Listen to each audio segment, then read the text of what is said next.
تو اسی طرح نبی کریم صلی اللہ علیہ وسلم نے ایک بہت عمدہ جملہ بولا ایک دفعہ. آپ نے فرمایا صحابہ سے کہ ظالم کا بھی ساتھ دو اور مظلوم کا بھی ساتھ دو. ساتھ دینا اولیاء ہونا ہے.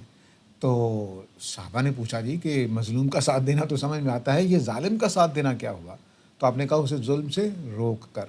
تو وہ یہاں پر بات کہی جا رہی ہے کہ اگر میں اپنا نقصان کرنے والا ہوں کسی گناہ میں پڑھ کر، کسی غلط نظریے کو اختیار کر کے، تو آپ میرے مددگار ہیں. آپ کا فرض یہ ہے کہ میری مدد کریں، اور میں آپ کا مددگار ہوں. میرا فرض یہ ہے کہ جب مجھے آپ کے ہاں ایسی چیز نظر آئے کہ جو غلطی کی طرف لے جانے والی ہے، نقصان کی طرف لے جانے والی ہے، تو میں آپ کو سمجھاؤں. تو والمومنون والمومنات بعضهم اولیاء بعض. مومن مرد اور مومن عورتیں آپس میں ایک دوسرے کے مددگار ہیں. یامرون بالمعروف، یہ نیکی کا ایک دوسرے کو حکم دیتے ہیں، مشورہ دیتے ہیں. وینہون عن المنکر، اور برائی سے ایک دوسرے کو روکتے ہیں، بچاتے ہیں اور صلاح مشورہ دیتے ہیں کہ یہ برائی نہیں کرنی. تو یہ تعلق ہے تمام مسلم کمیونٹی کا آپس میں کہ وہ ایک دوسرے کو نصیحت کرنے والے ہیں. کس بنیاد پر؟ اولیاء ہونے کی بنیاد پر، ناقد ہونے کی بنیاد پر نہیں، کیڑے نکالنے والے کی بنیاد پر نہیں، نیچا دکھانے والے کی بنیاد پر نہیں، ٹانگیں کھینچنے والے کی بنیاد پر نہیں، بلکہ اولیاء مددگار بنتے ہوئے. تو جب ہم مددگار بننے کے اسلوب میں ایک دوسرے کے ساتھ یہ عمل کریں گے تو تب ہم مومن بنیں گے، تب ہم اولیاء و بعض بنیں گے. وگرنہ بس دشمن بن گئے. بلکہ تو ایسے طریقے سے نصیحت کرنا کہ دوسرا نیچا ہوتا محسوس کرے، یا دوسرے کو اپنے لگے کہ آپ اس کو بے عزتی کرنا چاہ رہے ہیں یا ماحول میں اس کو بدنام کرنا چاہ رہے ہیں، تو یہ کام خراب ہو جائے گا. تو بعضهم اولیاء و بعض کا جو تعلق ہے یہ نظر آنا چاہیے.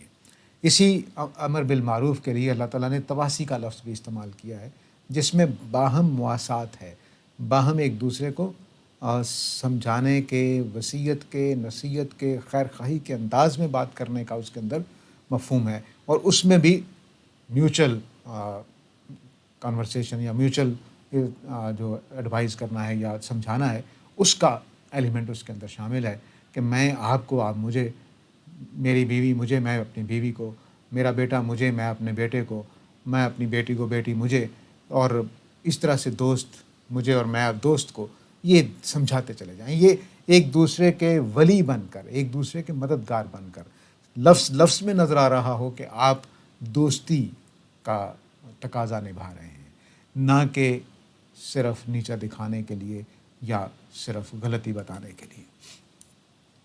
اس میں ایک چیز بہت زور سے واضح رہنی چاہیے، بڑی تاکید کے ساتھ، وہ یہ کہ تأمرون الناس بالبر وتنسون انفسکم، کہ تم دوسروں کو تو مشورہ دو نیکی کا. تأمرون الناس، کیا تم لوگوں کو نیکی کا حکم دیتے ہو، وتنسون انفسکم، اور اپنے آپ کو بھول جاتے ہو. ہمارے ہاں اکثر، کم از کم جس قوم میں میں رہتا ہوں، اس میں اکثر یہ غلطی پائی جاتی ہے کہ ہم اپنی غلطیاں ساری پی جاتے ہیں اور دوسروں کو بابا نصیحت یا بابا فصیحت بنے ہوئے ہوتے ہیں کہ ذرا دیکھا جملہ کس دیا، ذرا دیکھا کوئی بات اڑا دی، لیکن خود اپنے بڑے بڑے جرائم بھول گئے ہوتے ہیں، خود کبیرہ گناہ کر رہے ہوں گے اور ہم دوسروں کی چھوٹی چھوٹی برائیوں پر ٹوک رہے ہوں گے. اس سے وہ اولیاء و بعض والا معاملہ نہیں ہوتا. بعضهم اولیاء و بعض کے لیے ضروری ہے کہ آپ خود بھی پھر اس پیمانے پر پورے اترتے ہوں. تو میری اور آپ کی امر بالمعروف اور نہی عن المنکر میں اثر ہی نہیں رہتا. اور اگر اثر ہو بھی جائے، یعنی کوئی ہمارے گناہوں سے واقف نہ ہو اور ہم اس کو نصیحت کریں اور اس پر اثر ہو جائے، تو اس کی خوش قسمتی ہے.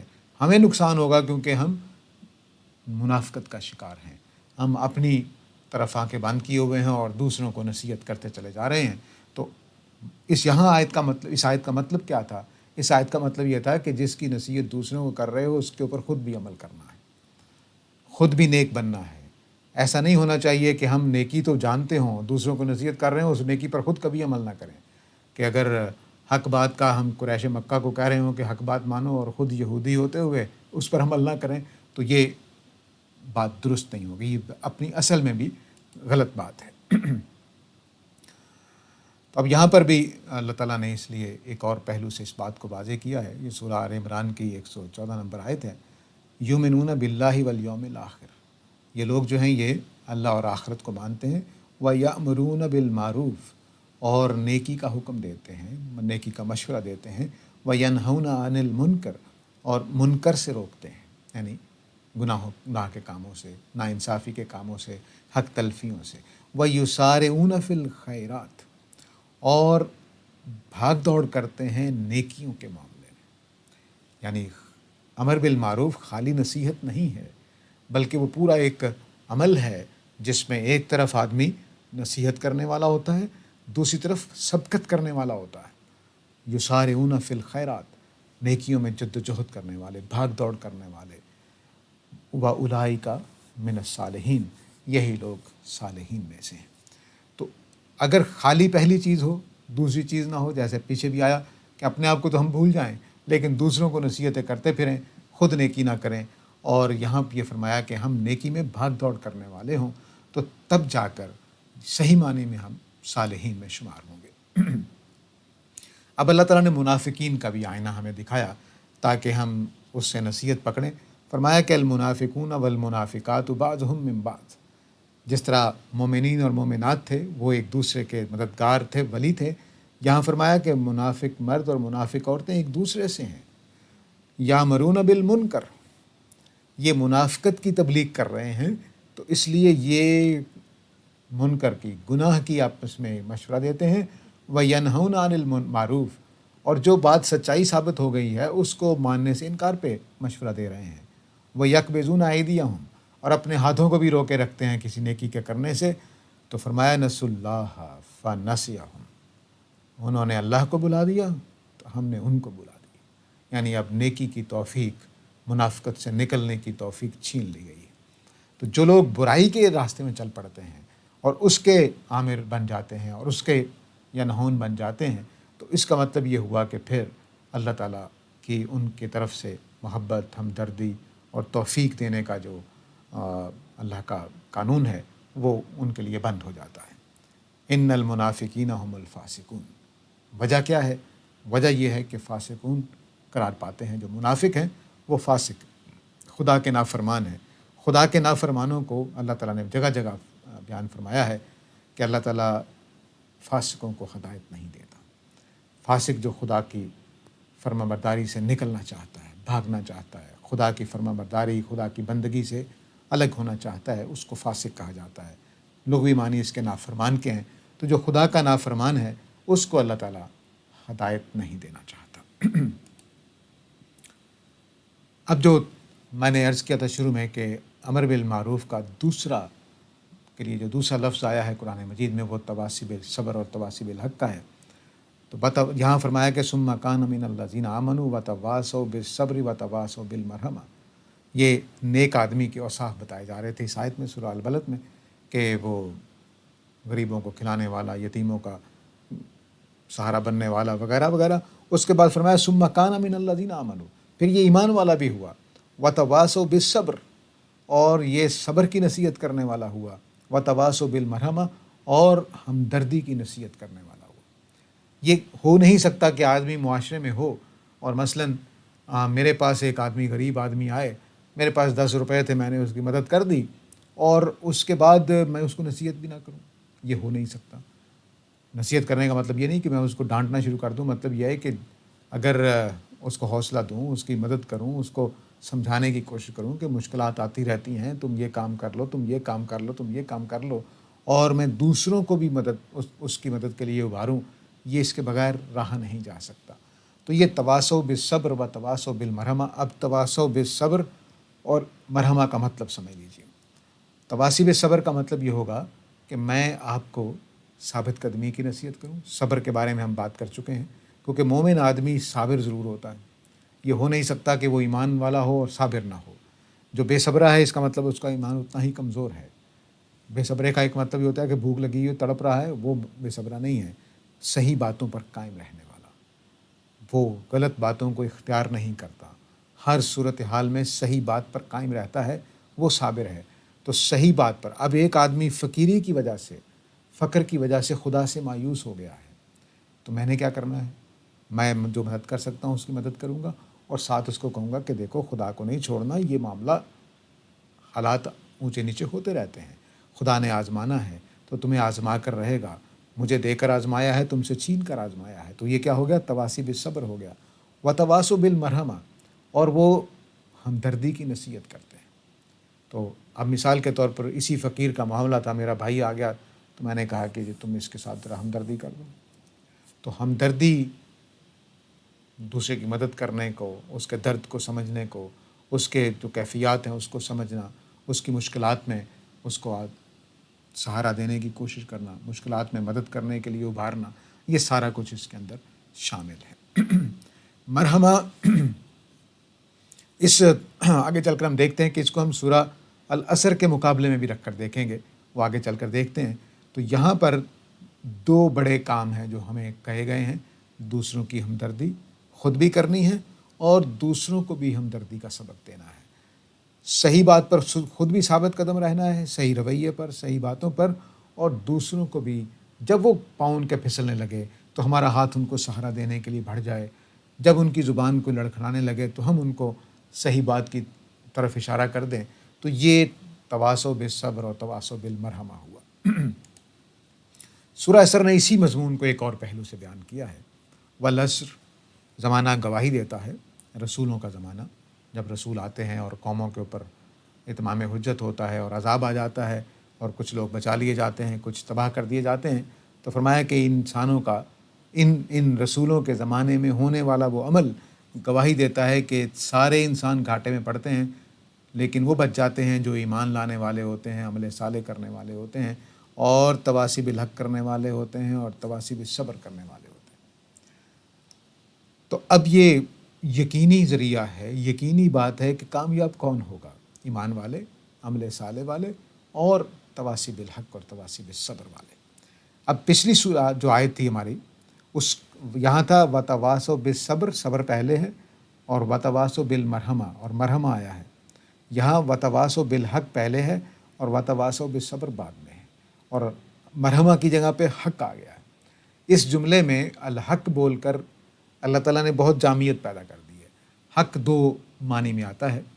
ایک حق وہ ہوتا ہے جو مثلاً سچائی کے معنی میں ہوتا ہے، جس کی جمع حقائق ہوتی ہے، یعنی سچائیاں، اور ایک حق وہ ہوتا ہے جس کی جمع حقوق ہوتی ہے، یعنی انسانوں کے حقوق، اللہ کے حقوق۔ تو حق کے یہاں دونوں ہی مطلب ہے، لیکن حق ہے۔ مثلاً جو بات میرے اور آپ کے نزدیک مانی ہوئی ہے، سچائی ہے، اس کی ایک دوسرے کو نصیحت کریں گے، اس میں بحث مباحثہ نہیں ہے۔ مثلاً میں نے نماز نہیں پڑھی، آپ کو پتہ ہے کہ میں مسلمان ہوں، نماز کو مانتا ہوں، تو آپ مجھے نصیحت کریں کہ بھائی ساجد تم نے نماز نہیں پڑھی۔ میں نے جھوٹ بولا ہے اور آپ مجھے خیر خواہی کے انداز میں، وہی اولیاء والی ٹون میں، اسلوب میں آپ مجھے کہیں بھی ساجد تم نماز ضائع کر دی ہے، نماز پڑھو، اٹھ جاؤ۔ تو یہ ہو گیا سچائی کی طرف نصیحت کرنا۔ اور میں نے دیکھا، آپ نے چلیے کر لیجئے، آپ نے مجھے دیکھا کہ والد صاحب آئے ہیں اور میں نے اٹھ کر ان کو جگہ نہیں دی، تو آپ کہیں تمہارے والد آئے ہیں ساجد، اٹھو، ان کو بٹھاؤ، پانی وانی پلاؤ، تم ان کو ٹائم دو، ہم کوئی بات نہیں، بیٹھے ہوئے ہیں۔ تو یہ کیا ہو گیا؟ حقوق کی طرف اشارہ ہو گیا۔ تو حق کی نصیحت جو مانی ہوئی سچائیاں ہیں، اور حقوق کی نصیحت کہ جو مانے ہوئے حقوق ہیں انسانوں کے، اس کی نصیحت کرتے رہنا۔ اللہ کا حق مار لیا ہے، بندوں کا حق مار لیا ہے، تو آپ میرے نصیحت کریں گے۔ اور میں نے کسی سچائی کے خلاف بات کر دی ہے، کسی سچائی کو چھوڑنے کا فیصلہ کر لیا ہے، توحید مثلاً چھوڑنے کا فیصلہ کر لیا ہے، تو آپ کہیں خدا کا خوف کھاؤ، مرنا ہے، یہ تو سچائی ہے، حق ہے، اس کو قائم رکھو اس کے اوپر۔ تو یہ تواصوا بالحق ہے۔ اور وتواصوا بالصبر، یہ اسی حق پر قائم رہنے کا نام ہے۔ تو تواصی بالحق ہو یا تواصوا بالمرحمہ ہو، ان دونوں پر قائم رہنے کے لیے ہمارے پاس ایک ہی وصف ہے جو کام آتا ہے، وہ صبر ہے، ثابت قدمی ہے۔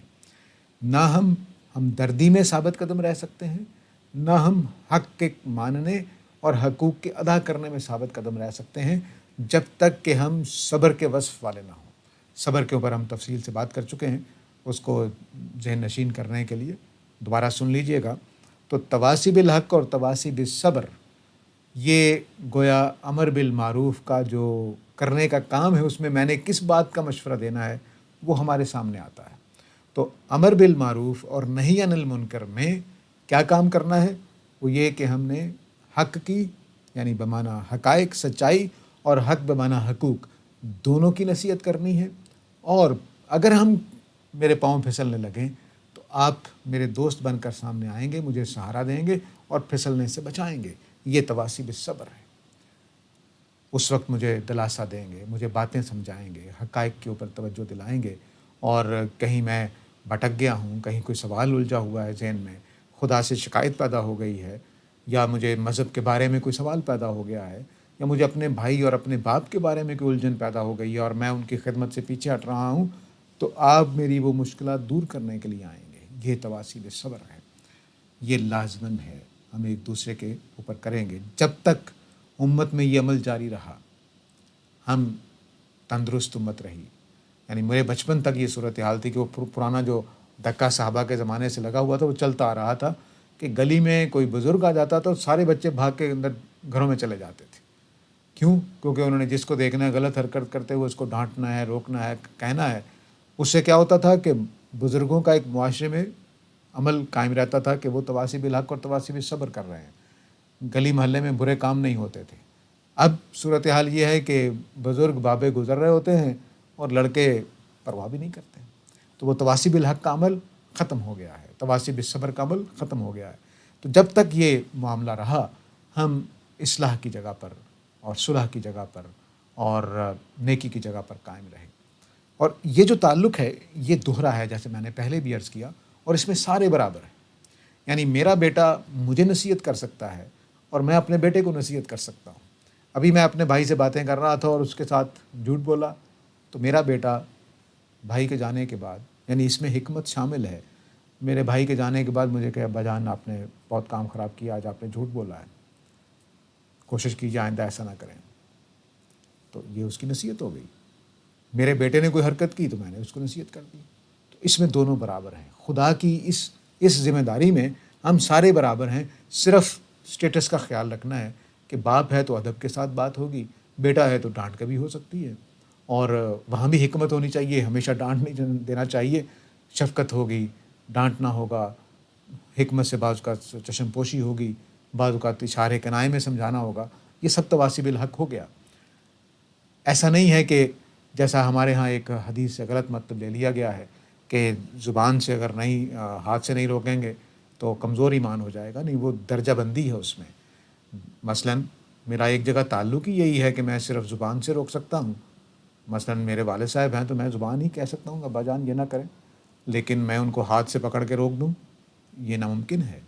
تو یہاں پر میں پہلے ہی درجے پر ہوں جب میں نے زبان سے روک دیا. اسی طرح میرا ہمسایہ ہے, میرا ہمسایہ جو ہے وہ کوئی غلط کام کر رہا ہے تو میں اس کو سمجھا ہی سکتا ہوں, یا کچھ ایک جملے سے کہہ سکتا ہوں کہ بھائی یہ کام غلط ہے, یہ نہ کرو. تو بس اتنا ہی کر سکتا ہوں, میں اس کو زبردستی پکڑ کے تو نہیں کر سکتا. تو یہاں میرا پہلا درجہ یہی ہے کہ میں نے زبان سے روکا ہے. اسی طرح بعض جگہیں ایسی ہیں کہ جہاں میں کچھ نہیں کر سکتا. مثلاً دور ایک سین میں دیکھ رہا ہوں, منظر کچھ غلط حرکت ہو رہی, میں وہاں پہنچ ہی نہیں سکتا. تو میرا سب سے پہلا درجہ اب یہی ہے کہ میں دل میں خیال کروں کہ یہ کتنا برا کام ہو رہا ہے. تو یہ وہ جگہیں ہیں جہاں پر میرا پہلا ہی درجہ بن جاتا ہے کہ دل میں خیال آ جانا, یہ پہلا ہی درجہ. ہاں, میں باپ ہوں, میں حکمران ہوں, اور میرے سامنے غلطی ہو رہی ہے اور میں ہاتھ سے روک سکتا ہوں, میری پوزیشن ایسی ہے. اب اگر میں صرف زبان سے روکوں, اس میں اگر حکمت پیش نظر ہے تو پھر وہ پہلا ہی درجہ ہوگا کہ میں نے خیال کیا کہ نہیں, ابھی ہاتھ سے مارنے پیٹنے کے بجائے یا زبردستی کرنے کے بجائے میں صرف سمجھا دیتا ہوں, پھر اگر غلطی دوبارہ کرے گا تو پھر ذرا سختی کر لوں گا. تو اب یہ بھی پہلا درجہ ہی ہے, یہ بھی دوسرا درجہ نہیں ہے. نہیں, میری کمزوری مجھے روک رہی ہے, ایمان کی کمزوری مجھے روک رہی ہے کہ نہیں چلو دفع کرو, کوئی بات نہیں ہے, بس میں اس کو جملہ ایک بول دوں کہ بیٹا ایسا نہ کرو. تو اب یہ واقعی ایمان کا کچھ کمزور درجہ ہو گیا ہے. لیکن میں اپنی حکمت کے پیش نظر, کسی صورتحال ایسی ہے کہ یہاں پر میں کچھ نہیں کر سکتا سوائے اس کے کہ میں بعد میں اس کو سمجھا لوں گا, تو یہ سارے پہلے ہی درجے ہیں, کہیں کوئی درجہ کمی نہیں ہوئی ہے. جہاں میں پورے حالات میں تھا, کوئی رکاوٹ نہیں تھی سوائے ایمان کی کمزوری کے, اور کوئی رکاوٹ نہیں تھی مجھے وہاں روکنے کی, تو اب ایمان کی کمزوری ہوئی ہے. وگرنہ زبان سے روک دینا, دل میں برا جاننا, ہاتھ سے روک دینا, یہ تینوں ہی پہلے درجے ہو سکتے ہیں اپنی پوزیشن کے اعتبار سے اور حالات کے اعتبار سے. یہ تو انسانوں کے لیے عام چیز تھی کہ ہم ایک دوسرے کو حق بات کی نصیحت کریں گے, ہمدردی کی نصیحت کریں گے، ثابت قدمی کی نصیحت کریں گے، اور یہ سارا عمل دوستی، بھائی چارے اور مددگاری کے اعتبار سے ہے، نہ کہ کسی اور پہلو سے۔ اور خود بھی جس بات پہ نصیحت کر رہے ہیں خود بھی اس پر عمل کرنے والے ہوں، اور بلکہ قرآن نے کہا ہے کہ یسارعون فی الخیرات، نیکیوں میں بھاگ دوڑ کرنے والے ہوں۔ اب حکمرانوں کے لیے بھی اللہ تعالیٰ نے، کیونکہ ہو سکتا ہے کہ میری یہ بات حکمرانوں تک بھی پہنچ رہی ہو جب میڈیا پہ جائے گی، تو حکمرانوں کے لیے بھی اللہ تعالیٰ نے یہی حکم دیا ہے کہ وَلْتَکُم مِّنکُم اُمّہ۔ اللہ تعالیٰ کہہ رہے ہیں کہ اپنے معاشرے میں ایک محکمہ یا ایک گروپ مقرر کرنا چاہیے لوگوں کا، جو یدعون الی الخیر، نیکی کی طرف بلائے، وَیَأْمُرُونَ بِالْمَعْرُوف، اور بلانے کے بعد یعنی پہلے وہ دعوت کی فضا قائم کرے گی، نیکی کی بات پھیلائے گی، نیکی جب عام ہو جائے تو اس کے بعد یَأْمُرُونَ بِالْمَعْرُوف، وہ معروف کا حکم دے گی۔ یعنی دعوت اور یَأْمُرُونَ بِالْمَعْرُوف میں فرق ہے۔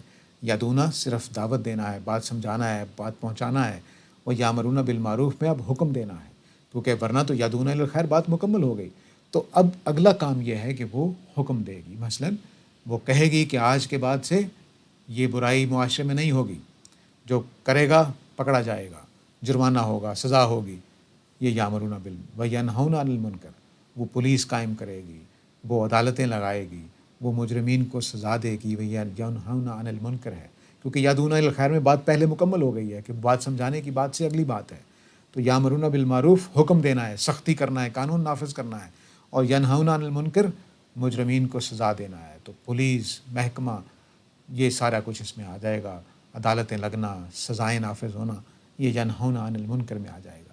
یدعون الی الخیر میں حکومت کے اوپر جو ذمہ داری نبی کریم صلی اللہ علیہ وسلم کی سنت مطہرہ سے معلوم ہوتی ہے، وہ یہ کہ آپ نے جمعے کے خطبے کو حکمرانوں کے سپرد کیا تھا کہ وہ معاشرے میں آ کر مسجد میں بیٹھ کر لوگوں کو دعوت دیں، خیر کی طرف بلائیں۔ تو یدعون الی الخیر سمجھ لیجیے کہ نبی صلی اللہ علیہ وسلم کے اسوہ کے مطابق جمعے کا خطبہ اور عمومی فضا یعنی دینی امور کا محکمہ قائم ہے، وہ جمعے کے خطبے دے رہا ہے، وہ لوگوں کو ویسے حق بات کی نصیحت کرتا ہے، اس کی طرف سے معاشرے میں نیکی کے مواقع زیادہ پیدا کیے جا رہے ہیں، برائی کے مواقع کم کیے جا رہے ہیں، یہ ساری فضا ملک میں یعنی وہ ہماری تہذیب اور کلچر کا حصہ بنا کے رکھ دے اس کو، کہ نیکی واقعی نیکی لگے، ہر آدمی کو نیکی کرنا آسان ہو۔ مثلا ہمارے ہاں سادہ طریقے سے شادی کرنا نہایت مشکل ہو گیا ہے، اس طرح کی چیزوں کے اوپر وہ اپنی فضا قائم کرے، ایسی کہ روب داب والے بھی اسی طرح سے، پیسے والے بھی اسی طرح سے شادی کریں جس طرح سے ایک غریب آدمی کر رہا ہے، تاکہ امت کے لیے، قوم کے لیے آسانی ہو۔ تو اس طرح سے یدعون الی الخیر کا عمل ایک ہے، اس کے بعد یامرون بالمعروف قانونی طریقے سے چیزوں کا حکم نافذ کرنا ہے، اور ینہون عن المنکر سے پولیس، عدالت اور مجرمین کی سزا کا کام ہے، حدود و تعزیرات وغیرہ سب اس میں آ جائیں گے۔ تو فرمایا کہ اگر یہ نظام تم قائم کر لیتے ہو تو ایسا کرنے والے اولئک هم المفلحون، وہی فلاح پانے والے ہیں۔ تو یہ ہماری صفت تھی الامرون بالمعروف۔ ہم عام جو لوگ ہیں ان کے لیے پہلا حصہ ہے گفتگو کا، اس طرح سے ہمیں بننا ہے، اور حکمران جماعت کے لیے دوسرا حصہ ہے۔ اس کے ساتھ اجازت چاہتا ہوں، وآخر دعوانا ان الحمد للہ۔